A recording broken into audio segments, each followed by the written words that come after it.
샬롬, 주님의 평안을 전합니다. 이음채플입니다. 오늘 말씀은 디모데전서 5장 17절부터 25절 말씀입니다. 제가 메시지 성경으로 읽겠습니다. 일을 잘하는 지도자들, 특히 설교하고 가르치는 일에 힘쓰는 지도자들에게 보수를 지급하십시오. 성경에 이르기를 일하는 소의 입에 망을 씌우지 말라고 했고 일꾼이 보수를 받는 것이 마땅하다고 했습니다.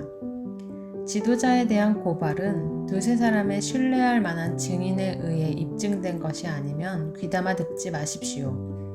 어떤 사람이 죄에 빠지거든 그 사람을 불러서 꾸짖으십시오. 그러면 그 사람처럼 하려고 하던 이들도 그렇게 해서는 안 된다는 것을 곧바로 깨닫게 될 것입니다. 나는 하나님과 예수와 천사들의 지지를 받아 이런 지시들을 내립니다. 그대는 이것들을 실행에 옮기되 치우치거나 편드는 일이 없게 하십시오. 사람들을 너무 성급하게 교회 지도자의 자리에 앉히지 마십시오. 어떤 사람이 심각한 죄에 연루되어 있거든 부지 중에라도 공범자가 되지 않도록 하십시오. 어떤 경우에도 그대 자신을 꼼꼼히 살피십시오. 헐뜯는 자들이 뭐라고 하든 지나치게 걱정하지 마십시오. 포도주를 조금씩 사용하십시오. 포도주는 그대의 소화 기능에도 효과가 있고 그대를 괴롭히는 병에도 좋은 약입니다. 어떤 사람의 죄는 금세 드러나서 곧장 법정으로 가야만 합니다. 어떤 사람의 죄는 한참 지나서야 드러납니다. 선행도 마찬가지입니다. 어떤 선행은 즉각 드러나고 어떤 선행은 당장은 아니더라도 언젠가는 드러나게 마련입니다. 바울은 디모데와 성도들에게 교회 안의 직분자들과 또 성도들을 어떻게 대해야 할지 이야기하고 있습니다. 바울은 먼저 자기 책임을 다하는 장로들은 2배로 존경하라고 권면합니다. 특히 말씀과 가르침에 수고하는 이들에게는 더욱 그렇게 하라고 강조합니다. 사실 말씀을 전하고 가르친다는 것은 단지 성경을 읽고 해석해서 교육하는 것만을 의미하지는 않습니다.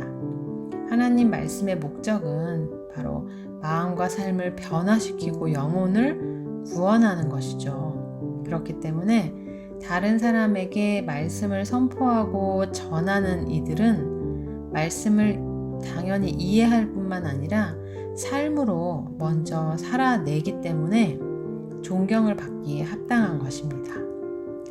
바울은 말씀을 전하고 가르치는 이들의 권위와 처우를 명확히 하는데요.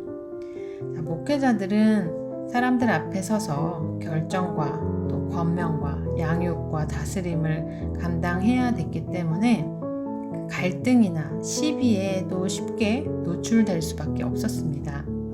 바울 자신도 그랬었고 또 디모데도 그랬던 것으로 보입니다.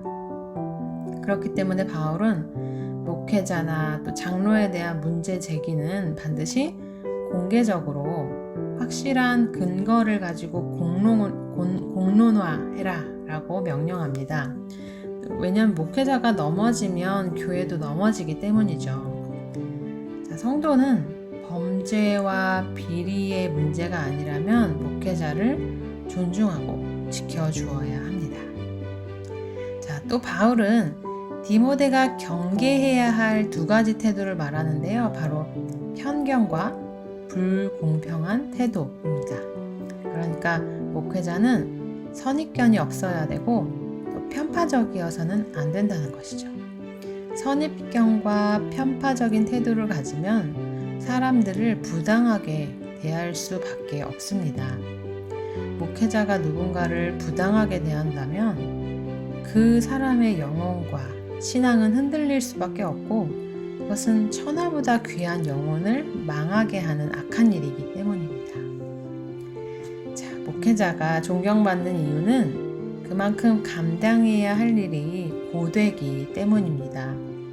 그래서 바울은 어렵게 하지 말고 원칙대로 분명하게 판단하고 결정하라고 권면합니다. 우리 신앙도 다르지 않습니다. 어려울수록 분명하게 해야 할 것을 주저 말고 하십시오. 신앙과 삶에서 다른 길은 없습니다. 자, 교회 안에서든 또 삶에서든 하나님의 말씀의 기준과 원칙대로 판단하고 결정해 나가는 저와 여러분 되기를 축원합니다.